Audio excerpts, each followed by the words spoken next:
오늘 우리가 함께 읽은 말씀을 통해서 탕자의 기양 그 세 번째로 큰 아들이라는 큰 아들에 대해서 우리가 좀 집중을 해보고자 합니다.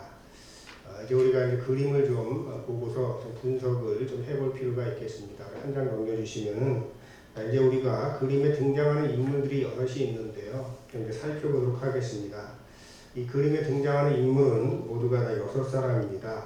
제일 처음으로 우리가 아버지와 아들, 그리고 그 옆에 앉아있는 사람이 하나 있고 또 서 있는 사람이 있고 그 광경을 지켜보는 여자가 둘이 있습니다. 그래서 여러분들이 보실 때에 좌측에 여자가 하나가 있고 그 다음에 우측에도 여인이 하나가 있는데 이 그림은 원본에서는 잘 보이는데 보통 시중에 그 찾는 그림에서는 잘 보이지 않고 교회 걸어둔 그림에서도 그냥 거북이 처리가 돼가지고 여인이 있는지 없는지 잘 보이지 않습니다.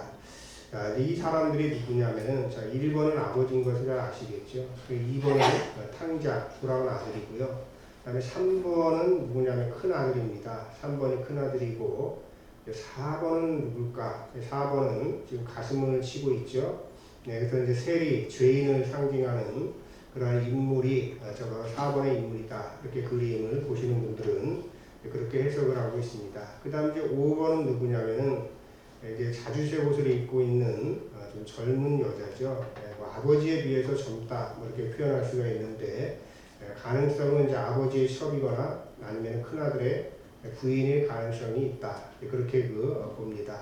그 다음에 이제 6번에 좀 희미하게 보이지 않는 저 여인은 생김새가 좀 어떻게 보면 저 동남아 쪽에 있는 그러한 분들 많이 닮지 않았습니까? 그래서 아마 저 6번에 있는 사람은 여종일 것이다. 그렇게 해석을 하고 있습니다. 그 다음에 7번에도 잘 보이진 않는데 7번에는 기둥에 이제 그림이 하나가 조각되어 있어요. 근데 이제 포도송이가 있고 포도 덩굴 아래서 피리 부는 사람이 거기에 새겨져 있거든요. 피리를 갖다가 언제 봅니까? 잔치할 때 부는 거잖아요. 그래서 이 전체적으로 이 그림은 이 비유의 이야기하고 똑같지는 않습니다. 왜냐하면 아버지가 탕자를 안아줬을 때는 이렇게 다 모여있지 않았을 때죠. 그런데 이제 아버지가 탕자를 이제 품에 안으시고 이제 잔치를 베풀 때 어떤 사람들이 그 잔치에 들어왔으면 좋겠다라고 하는 이러한 바람을 저 그림에다가 담은 거겠죠.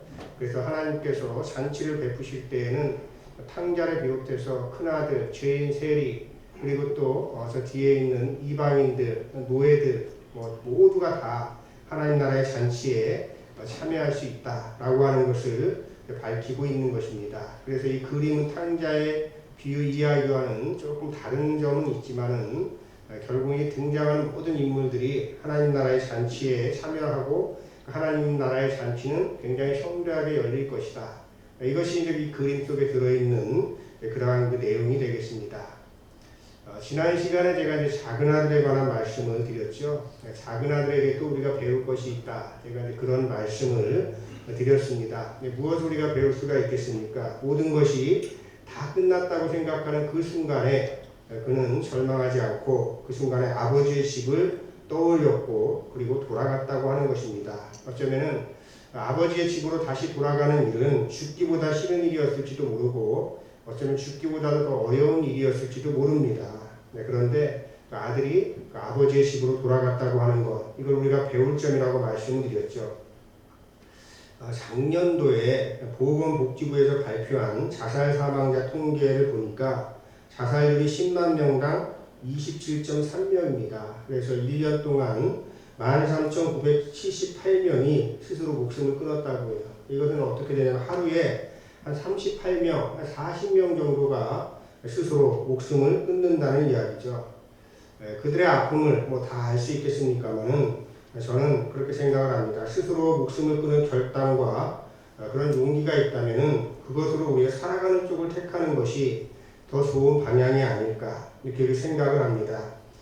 제가 이제 대학을 다니던 80년대에는 그 민주화운동 과정에서 굉장히 많은 학생들이 분신과 투신을 이어갔습니다. 마치 이게 열병처럼 이렇게 운동권에 있는 학생 사이에 퍼지고 조금만 이제 어떤 저희가 하면 나도 저렇게 분신을 하고 투신을 해서 열사가 될까 이런 생각들이 대학가에 만연하던 그런 때가 있었습니다. 그때 이제 그 문익환 목사님이 저희 학교에서 예배 시간에 셰프홀에 오셔서 설교 때 하신 말씀이 있습니다. 그때 문익환 목사님이 뭐라고 말씀하셨냐면 절대로 스스로 목숨을 끊지 마십시오. 그 용기로 싸우십시오. 목숨을 걸고 싸우십시오. 그렇게 그 설교를 하셨어요. 그래서 저도 그 내용이 지금도 굉장히 생생하게 들려옵니다. 사실 그렇지 않습니까? 우리가 다 끝났다고 생각하는 순간, 그 순간 우리가 생각해야 할 것이 있어요. 제가 거듭 강조하지만은 무슨 이야기냐면 우리에게는 돌아갈 집이 있고 우리를 품어주실 하나님이 계신다. 그리고 우리의 배후에는 하나님이 계신다고 하는 것을 이 세상 사람들이 다 버려도 내 가족이 나를 다 포기를 해도 내 배후에는 하나님이 계신다. 우리를 품어주실 하나님이 계신다고 하는 것을 여러분 꼭 기억하시기 바랍니다. 그래서 우리가 하나님이 내 배후에 있다고 하는 걸 우리가 생각하게 되면 어떤 순간에도 우리는 절망하지 않을 수가 있는 것입니다. 그리고 우리가 삶이 힘들 때는 한번 이런 생각을 해봐야 돼요. 죽을 각오로 열심히 살자. 그렇게 살면 살만해지는 게 우리의 삶이라고 하는 것을 여러분들 기억하시기 바랍니다. 우리 작은 아들에게서 제가 배울 점이 그래서 이것이라고 말씀드리는 거예요. 좀 어떻게 보면 작은 아들은 자기의 어떤 명예를 생각한다면 그냥 그 자리에서 죽어버리는 게 더 나을지도 몰랐어요. 그러나 그는 아버지에게로 돌아가는 것이고 거기에서 새로운 가능성이 열리게 되었다라고 하는 것입니다. 자, 우리 큰아들에 대해서 살펴보도록 하겠습니다. 탕자의 비유에서 주인공은 누구냐면 아버지와 그 다음에 탕자죠. 둘입니다. 사실 그 큰아들은 그 탕자의 비유에서 별로 그 비중이 크지 않습니다. 그래서 탕자의 비유를 그린 그림들도 이렇게 보면은 사실은 그 큰아들이 등장하는 그러한 그림은 그렇게 많지가 않습니다. 렘브란트 이후에 큰아들이 그린 그림들이 등장을 하기 시작하는 것이죠. 그래서 렘브란트가 위대한 점은 겁니다. 큰 아들을 탕자의 비유에다가 그려 넣음으로써 당대의 화풍을 뛰어넘었다라고 하는 것이죠. 우리가 이제 그림으로 여러분들이 잘 이렇게 화면으로 확인하실 수 있을지 모르겠는데 한번 여러분들이 앞에 있는 그림과 같이 이렇게 보시면서 한번 보시기 바랍니다. 자, 이 큰아들은 여러분들 아버지 그 시선이 어디를 향해 있냐면 지금 아버지를 바라보고 있습니다.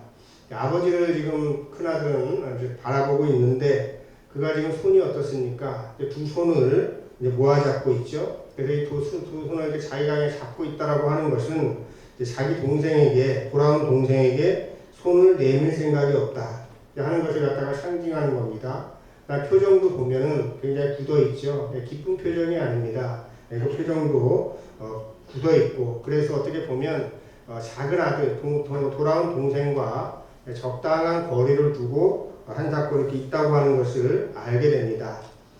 왜 큰아들이 저런 그 모습을 하고 있을까요? 왜 그럴까? 쉽게 이야기하면 못마땅한 거예요. 아버지가 지금 하시는 그 일이 굉장히 못마땅한 거죠. 지금 자기 동생이 허랑방탕하게 살다가 돌아왔는데 그럼 혼내주든지 쫓아내든지 그래야 되는데 지금 그냥 품에 안아주신단 말이야. 아무것도 묻지도 않고 너 어떻게 살았냐, 뭐 잘못했냐 이런 물어보지도 않고 그냥 품에 안아주시고 용서를 해주시는데 그것이 이제 굉장히 못마땅한 거죠. 자, 그래서 헨리 나우에는 이 이야기를 통해서 뭐라고 이야기를 하냐면 정확하게 이 비유는 탕자의 비유가 아니고 탕자들의 비유다. 이렇게 이야기를 해요. 그러니까 뭡니까? 탕자가 지금 이 비유에 우리는 집 나갔던 아들 하나만 생각하는데 헨리 나우엔이라고 하는 그 신학자가 보기에는 탕자가 하나가 아니고 둘이라는 것이죠. 이 집에 있었던 큰아들도 역시 탕자라고 하는 것이에요. 그러니까 겉으로는 성실하게 자기에게 맡겨진 일을 잘 감당한 것 같지만 사실 속마음은 다른 데를 헤매고 있었던 것이죠. 어쩌면 큰아들은 동생이 부러웠을지도 몰라요. 그래가지고 동생이 뭐 먼 지방으로 간데 물리적인 거리만은 아니겠지만은 먼 지방으로 가서 무슨 짓을 하는지를 갖다가 계속 보고를 받는 거예요. 그러니까 아무런 얘기도 안 했는데도 창녀하고 같이 그냥 그렇게 지내고 허랑방탕하게 살았다고 그런 이야기를 하는 거 아닙니까? 자, 그런데 결국 그겁니다. 자기가 아버지의 집에 살고는 있었지만 큰아들 역시도 아버지의 집에서 아들답게 살지 못했던 거예요. 그 마음은 다른 곳에 가 있었다라고 하는 것이죠. 어떤 마음입니까? 나도 저 동생처럼 좀 저렇게 방탕하면서 살아가는 것도 괜찮지 않을까? 뭐 이런 생각들도 했을 것이고, 어떤 한편으로는 동생을 향한 분노도 있었겠죠. 좀 집에서 좀 같이 좀 형제를 나누면서 아버지를 도와가면서 같이 살지. 쟤는 왜 저런 선택을 했을까? 그런 동생에 대한 분노도 있었을 것이고, 떠난 다음에는 또 이제 그 다음에는 어떤 마음이 다시 돌아왔는데, 돌아오니까 아버지가 동생을 딱 안아주잖아요. 그것도 보고서는 결국 못마땅한 거예요. 근데 결국 이제 잔치를 또 연다고 하니까 자신하고 비교를 해보는 거죠. 아니, 내가 집에서 이렇게 열심히 일할 때는 친구들과 같이 먹으라고 뭐 염소 한 마리 잡아주지 않으시더니 아들이 오니까 이렇게 하십니까? 비교를 하는 거죠.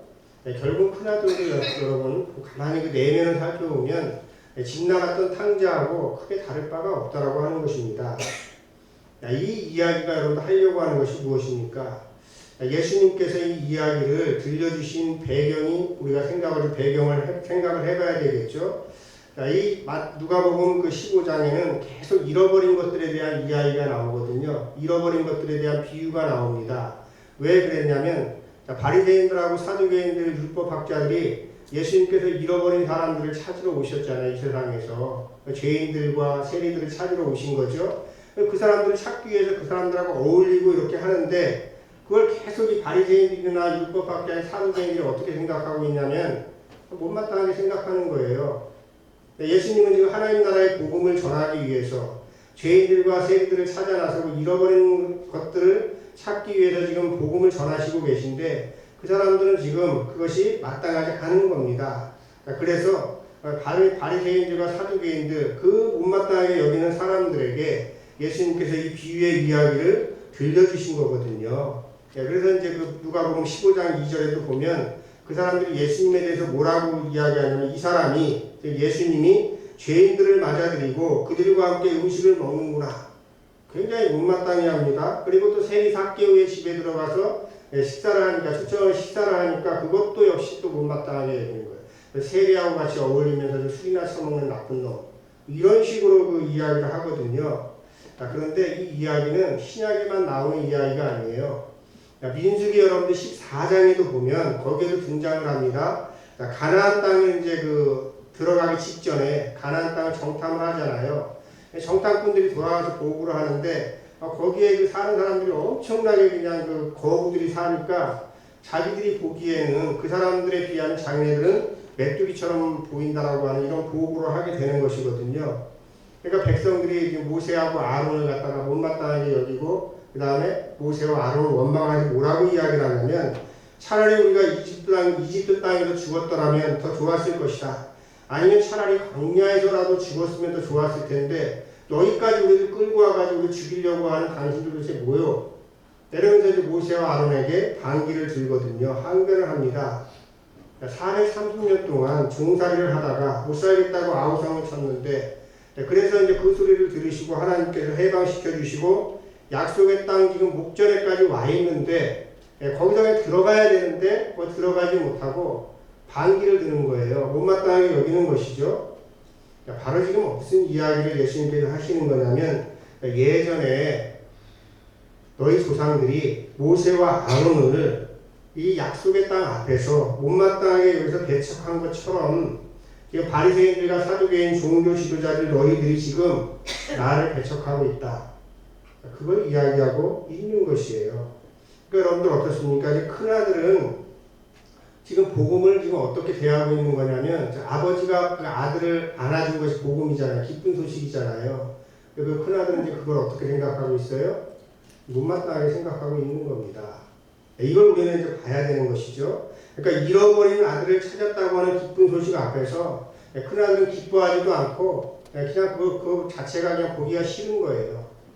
이게 이제 큰 우리가 여기서 이제 생각해 봐야 될 그런 지점이 되겠습니다. 자, 그래서 이제 우리가 생각해 볼 것은 뭐냐면은, 자, 겉으로는 이제 거룩한 척 하지만, 속으로는 큰아들 역시도 탕자였다라고 하는 것이죠. 자, 우리가 이제 작은 아들을 생각을 해 보십시오. 자, 작은 아들은 누가 설명해 주지 않아도 작은 아들 그냥 딱 보면 저건 나쁜 놈이고 탕자예요. 배은망덕한 놈입니다. 자, 그런데 인류를 저버리는 불효를 저질렀고 또 허랑방탕하고 또 아버지의 재산을 다 탕진했잖아요. 그러니까 너무 잘못한 게 많기 때문에 뭐 명백하니까 잘잘못을 가릴 필요도 없어요. 그리고 이제 작은 아들은 깨닫고, 그런데 중요한 것은 뭐냐, 작은 아들은 그걸 깨닫고 그 다음에 아버지에게 용서를 구했다라고 하는 것이죠. 그런데 아버지가 이제 묻지도 않고 따지도 않고 용서를 해줬어요. 여기까지는 우리가 쉽게 공감할 수 있지 않습니까? 우리 하나님께서도 그런 분이시잖아요. 우리들이 어떤 죄를 저질렀더라도 하나님 앞에 회개하고 돌아오면 하나님께서는 이 아버지처럼 우리를 안아주시는 분이시잖아요. 여기까지 우리가 오케이 하고 받아들일 수 있죠. 네, 그러지 않겠습니까? 자, 그런데 이게 여기 이제 힘든 부분은 여기에 있는 거예요. 자, 큰아들의 잘못은 분별하기가 굉장히 어렵습니다. 어려워요. 왜 그러냐면 성경 말씀 보면 이제 뒤에 이야기를 보면 뭐 큰아들이 특별히 뭐 잘못했다라고 하는 그러다고 할 만한 일들을 하지도 않았어요. 그리고 또 아버지 집에서 고분고분 순종을 했고, 그리고 밖에서 보면 뭐 효도도 다 했고, 규율도 지켰고, 또 열심히 그 일을 했어요. 그러니까 바깥에서 이렇게 보면은 그 큰아들은 하나의 그 모범적인 아들의 전형으로 여겨지는 그런 삶을 살았다라고 하는 것이죠. 겉으로 보기에는 나무랄 데가 없는 그런 아들이었어요. 자, 그런데 이 아들의 이제 본심, 큰아들의 본심이 드러나기 시작하죠. 언제 드러납니까? 돌아온 작은 아들을 보고 뛸 듯이 기뻐하고 용서하고 잔치까지 베풀어준다고 하니까 이제 그 아들 속에 겉으로는 거룩하게 보이고 효자처럼 보였던 그 아들 속에 들어있었던 본심이 드러나게 되는 것이에요. 자, 그 아들의 본심은 뭡니까? 그 마음속 깊이 들어있었던 불만과 분노와 그다음에 오만함과 무인정, 뭐 여러 가지 그런 또 복잡한 마음들이 거기에는 들어있었던 것이죠. 바로 이 사두개인들과 그다음 바리새인들도 똑같았던 거예요. 굉장히 거룩한 척하는 사람들이었잖아요. 거룩하다고 해서 자기 스스로도 그렇게 자부심을 가지고 사는 사람들이었잖아요. 그리고 정말 자기네들이 나무랄 데 없는 신앙생활을 하고 있다고 그렇게 생각하고 있었던 사람들인데 예수님이 보실 때는 어땠냐, 마치 큰아들 같은 거예요. 야, 겉으로는 정말 신앙생활 잘하는 것 같은데 저 큰아들 그 마음속에 들어있던 것처럼 저 바리새인들 저 마음속에 들어있는 것은 아주 사악한 마음이라고 하는 것이죠. 오죽했으면 예수님께서 사탄의 자식들이라고 그렇게 욕까지 했겠습니까? 결국 여러분 바리새인들과 사두개인들은 자기의 본심을 저격하니까 예수님을 어떻게 해요? 그 죽이는 일에 앞장서지 않습니까? 겉으로는 거룩한 사람들이었지만은 결국 그 사람들은 어떤 사람들이냐면 하나님의 이름으로 하나님의 아들을 죽이는 위선자들이었던 거예요. 여러분 이걸 잘 봐야 된다고 하는 것이죠. 저는 이제 이 이야기를 갖다가 이렇게 제목을 붙여봤습니다. 그 큰아들에게는 남은 게 뭐냐면은 아픔뿐이에요. 기쁨이 없어요. 큰아들에게는. 자, 이 들에서 돌아오는 그 아들을 여러분들이 생각해 보시기 바랍니다. 들에서 돌아오고 있는데 집에서 갑자기 북치고 장구치며 춤추는 소리가 들리는 거예요. 집안에서 무슨 경사가 난 거는 같은데 뭐 때문에 경사가 났을까? 그림에는 이제 큰아들도 들어와 있지만은 그 이야기 속에는 큰아들은 아직 그 동생이 돌아온 걸 모르잖아요. 뭔가는 모르지만은 잔치가 일어나긴 했는데 자기도 알지 못하는 일이에요. 자, 그러니까 좀 미심쩍습니다. 그러니까 자기가 직접 가서 확인해도 되는데 종 하나를 불러가지고 물어보는 거예요. 그러나 자초지종을 다 듣고 나니까 제일 첫 번째 하는 게 뭐예요? 화내는 일이죠. 분노라고 하는 것입니다. 화를 내면서 집으로 들어가지 않으려고 그래요. 그래서 이제 아버지가 와서 야, 같이 잔치에 참여하자. 집 들어와. 그렇게 하니까 이제 그때 이제 속마음을 다 털어놓는 것이죠. 나는 이렇게 여러 해를 두고 아버지를 섬겼고 명령도 한번 어긴 적도 없는데 나에게는 친구들하고 어울리라고 염소 새끼 한 마리도 주신 일이 없는데 허랑방탕한 생활하다가 돌아온 아들을 위해서는 살찐 송아지를 잡았습니다. 아마 금가락씩 띄워주고 옷까지 새로 맞춰준 걸 알면 난리가 나겠죠. 굉장히 이건 뭐냐, 못마땅하고 불만 가득한 그런 어조죠. 만약에 이 아들이 그런 마음을 가지고 잔치에 참여했는데 그 아들의 마음이 기뻤을까요? 기쁘지 않았을 것 같아요. 차라리 그냥 아들은 잔치에 참여하지 않고 집 밖에 있는 게 더 나을지도 모르겠다. 이런 생각을 보게 되는 것이죠. 참여를 했든 하지 않았든 그 아들의 마음은 기쁨이 없어요. 불만만 있는 겁니다. 큰아들이 어떻게 행동을 했는지는 뭐 비유 이야기니까 뭐 알 수는 없습니다만은 분명한 건 뭐냐면은 아버지의 한없는 사랑 앞에서도 그는 그것을 보면서도 전혀 기뻐하지 않았다라고 하는 것이에요. 자, 그런데 우리가 생각해 봐야 돼요. 분명한 것은 한없는 사랑을 베푸시는 그 아버지 하나님의 사랑을 지금 아버지가 표현하고 있는 것이잖아요. 그러니까 그 어떤 탕자라도 하나님께서는 안아주시는 거거든요. 그러지 않습니까? 오늘날 우리가 탕자라고 죄인이라고 여기는 사람들도 하나님께로 돌아오면 하나님께서 어떻게 하셔요? 안아주셔요. 그러지 않습니까? 근데 그걸 누가 반대해요? 큰아들이 반대하는데 그 큰아들이 누굴까? 생각해 보시기 바랍니다. 우리가 사실은 이걸 저마다 대답해야 될 질문이에요. 이 이야기의 발단을 제가 앞에서도 말씀드렸잖아요. 바리새인들이 뭐라고 예수님을 그렇게 못마땅하게 여기냐면 죄인을 영접하고 음식을 같이 먹는다고 그렇게 비난을 하는 거거든요. 그러니까 예수님께서 그럼 내 이야기 한번 들어보시오. 이렇게까지 탕자의 비유를 예수님께서 말씀해 주신 거거든요. 하나님께서는 지금 죄인과 당신들이 세리고 지옥에 갈 수밖에 없다고 혐오하고 차별하는 그 사람을 지금 안아주고 안고 지금 용서해 주셨는데 당신들이 지금 끝까지 이걸 못마땅하게 여기고 같이 하지 않으니 이게 어떻게 된 일입니까? 그 이야기를 지금 하고 있는 것이에요. 그래서 여러분들 우리가 이 이야기 단순한 이야기가 아니에요. 차라리 우리가 탕자였으면은 잔치에 참여하는 게 그렇게 어렵지 않습니다. 그런데 사실은 탕자와 같은 이러한 어떤 자아를 고치는 것보다 더 힘든 건 뭐냐면은 큰아들 혹은 바리새인들이나 사두개인들이나 종교 지도자들 같이 자기는 하나님을 열심히 믿는다고 생각하는 그러한 사람들의 그 마음을 고치는 게 그게 사실은 더 힘든 거예요. 나는 이미 다 거룩한데 내가 뭐 고칠 게 뭐가 있어? 내가 신앙생활 열심히 하고 있는데 이거 다 된 거 아니야? 이런 사람들의 마음을 고치는 게 더 힘들다라고 하는 것이에요. 그래서 우리의 회심하고 우리의 신앙을 변화시키는 일은 결국은 어떠냐면 내 힘으로 할 수가 없는 일이에요.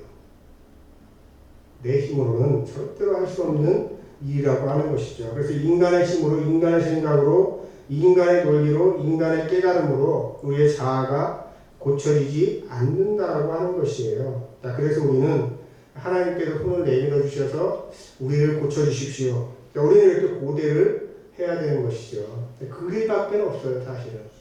여러분들 우리가 목사들끼리도 목사들은 다 자기의 어떤 신앙이나 뭐 이런 거 확고한 사람들 아닙니까? 같이 모여가지고 여러분들 같이 세미나하고 토론하고 이렇게 하다 보면 가장 같이 하나의 결론된 도출을 내지 못하는 집단이 목사들이 모인 집단이에요. 다 생각이 달라요. 그리고 나중에는 그 생각이 다르면은 그냥 생각이 다르다. 그냥 이렇게 포용을 할 줄 알아야 되는데 생각이 다르면 정말 사탄이에요. 이런 식으로 여러분들 서로 이렇게 갈라져가서 이게 목사들의 세계에 어떻게 보면은 그래서 어떤 목사들 역시도 마찬가지고 우리가 신앙을 우리가 잘 가지고 있다고 하는 사람들은 내가 나를 고칠 수 있다고 생각하지 말고 우리가 하나님에게로 나아가야 된다고 하는 것이죠. 자, 그런데 제가 이제 이렇게 그럼 이렇게 추상적으로만 끝날 것입니까? 이렇게 하실 분들이 있을지 몰라서 그럼 우리들이 이렇게 우리를 변화시키고 싶고 우리 마음속에 어떻게 보면 불평과 이 불만 속으로 빠져들지 않기 위해서 우리가 그럼 어떻게 살아가야 되겠습니까? 제가 지난 시간에 말씀을 드린 게 하나가 있죠. 우리가 지난주에 제가 집으로 돌아가는 지도가 성경책에는 있다고 말씀드렸죠? 뭐라고 말씀드렸죠? 다 까먹으셨네. 네, 지난주에 제가 탕자가 집으로 돌아가는 지도가 있었다고 했는데 자, 오늘 그 지도는 산상수훈이라고 말씀드렸잖아요. 네, 산상수훈이 하나의 지도가 돼요. 우리가 산상수훈의 말씀대로 살아가려고 하다 보면 우리가 하나님의 집으로 돌아가는 아버지의 집으로 돌아가는 그 길이 보이게 된다고 하는 것이에요. 자, 그런데 우리들이 큰아들과 같은 그러한 그 마음 속에서 우리가 변화를 받으려면 그러면 필요한 또 우리가 묘약이 하나가 있어요. 이건 지도가 아니고 그 지도의 길을 따라서 가는데 우리가 좀 에너지도 충당을 하고 그러면서 가야 되겠죠. 힘들고 피곤하면 약도 먹어야 될 거 아닙니까? 그 약이 바로 뭐냐면은 감사라고 하는 것이에요. 그래서 우리들이 작은 일, 사소한 일, 그리고 어떨 때는 아무 일도 없는 것에 대해서조차도 감사할 수 있을 때 우리는 우리의 마음을 어떻게 할 수 있냐면 변화시킬 수가 있는 것이에요. 자, 여러분들이 그런 삶을 살아가시기 바랍니다. 자, 오늘 우리가 큰아들의 이야기를 통해서 큰아들이 사실은 탕자보다도 더 변화가 되기가 힘든 그러한 탕자인 것을 우리는 발견을 했어요. 그런데 그것은 자기의 힘으로 변화시킬 수 있는 게 아니라고 말씀드렸죠. 그래서 여러분들이 작은 감사, 사소한 감사를 회복하셔서 여러분들의 삶도 변화시키는 그런 삶을 살아가시기를 주님의 이름으로 축원합니다. 말씀을 기억하면서 거듭 기도드리겠습니다. 주님, 탕자와도 같은 우리를 안아주시고 하나님의 자녀로 삼아주신 것 감사드립니다. 하오나 우리는 아버지의 마음을 헤아리지 못하는 차가운 마음을 가진 큰아들처럼 살아가고 있는 것은 아닌지 돌아봅니다. 주님, 우리의 마음이 불평과 불만이 아닌 감사로 충만하게 하옵소서. 하나님의 복음이 전해지는 곳에서 함께 기뻐하게 하시고 우리의 마음이 아버지를 닮아가게 하옵소서. 예수님의 이름으로 기도드립니다. 아멘.